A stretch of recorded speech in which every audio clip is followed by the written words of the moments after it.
Breacher, breacher, breacher, I made you out of clay, and when you're locked and suited, a breacher gets to play. Major Gray tiptoed through the barracks, voice barely a whisper. He looked over the men asleep in their bunks. Some stirred, knowing what was next. Some stubbornly clung to their sheets, eyes shut tight. Gray repeated the verse a little louder, stepping between the bunk beds. He leaned in closer to the weaker ones, the ones he hoped would wash out. Breacher, breacher, breacher. Shining a flashlight at the end bunk, Gray saw Lieutenant Timberwolf Velez already sitting up in his bed. He pulled on his socks and raised a cocky eyebrow. Gray shook his head. He pretended to be disgusted with Timberwolf, but the man scared the hell out of him, and he liked him for it. Breachers, the belly busters, men of the 1st Lightning Division, needed to be scary bastards.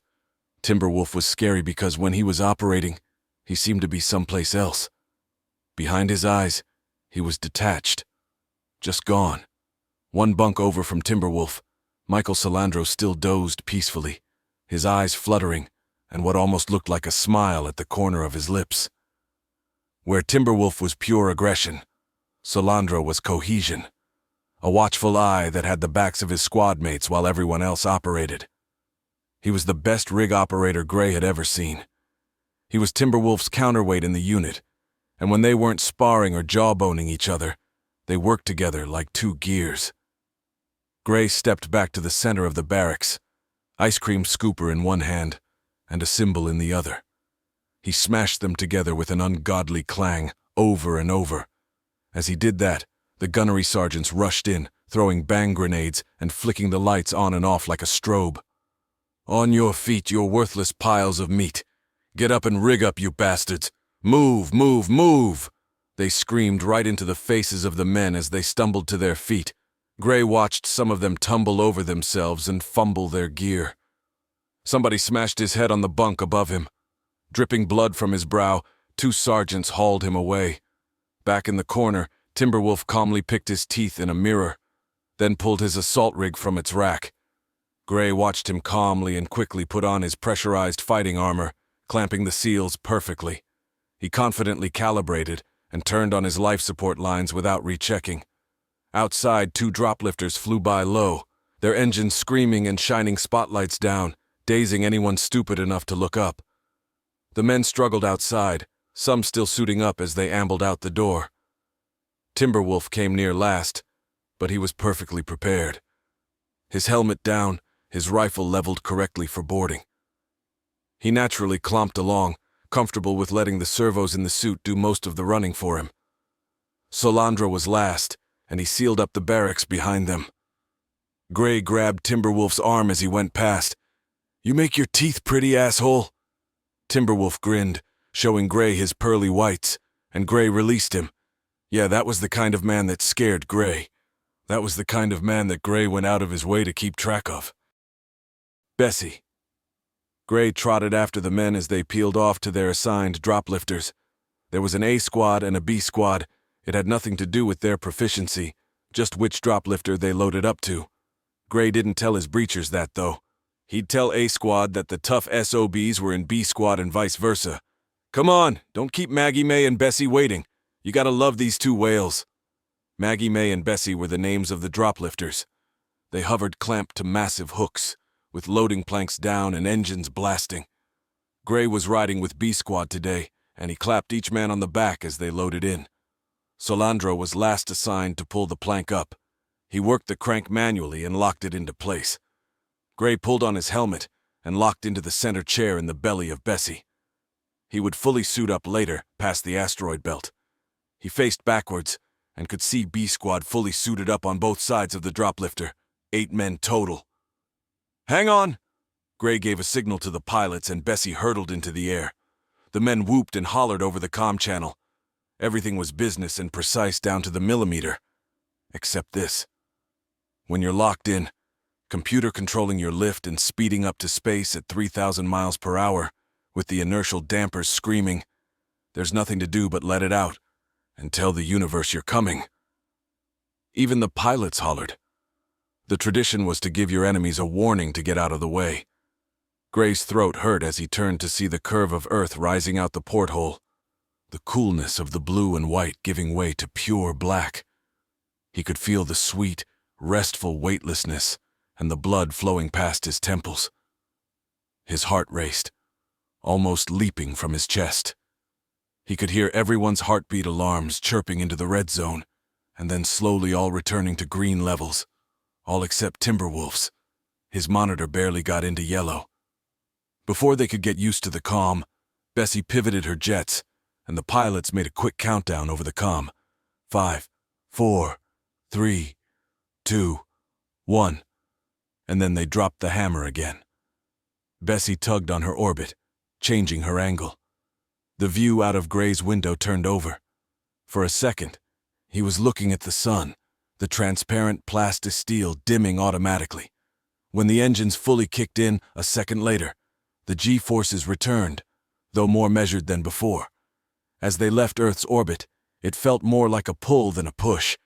Out about 1,900 yards, Gray could see Maggie May keeping pace. A few minutes later, they were past the moon at their cruising speed, and the inertial dampers had fully adjusted to the Gs. The cabin was weightless again. Gray pulled off his helmet and unhooked his harness. Rising over the men, he asked, "Which of you bellybusters has got religion? Who's a believer?" A few hands went up, some enthusiastically. "Well, tell you what we got here is a holy war, boys. A holy war that says we have to take out all the aliens we come across if they think they're made in God's image." Gray stopped a moment to roll his eyes. The hands of the faithful started to sink. No, keep those hands up. Aliens.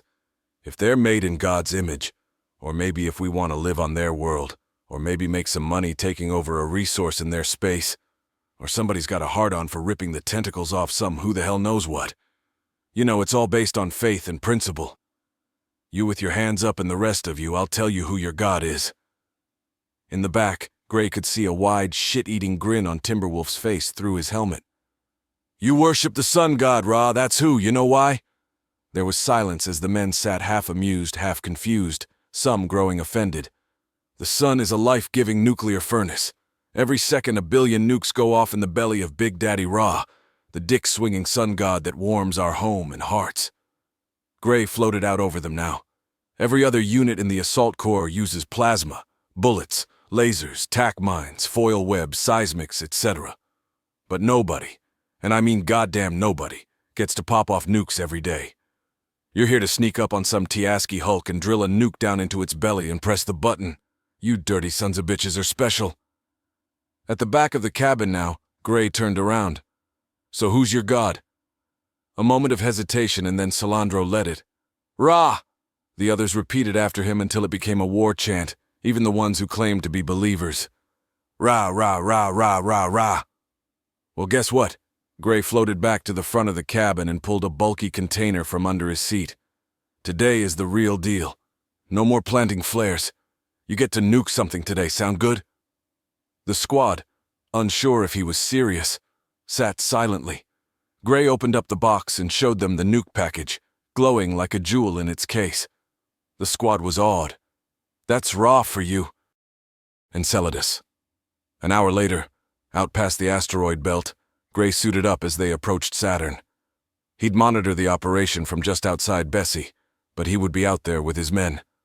The fighting suits were like tiny assault ships, fully pressurized and armored, equipped with thrusters and more sensors than most full-sized frigates. They packed plenty of punch as well. A standard rifle that stowed across the back, a plasma cannon gauntlet next to the left arm, grappling hooks, cutting lasers, and a lot more.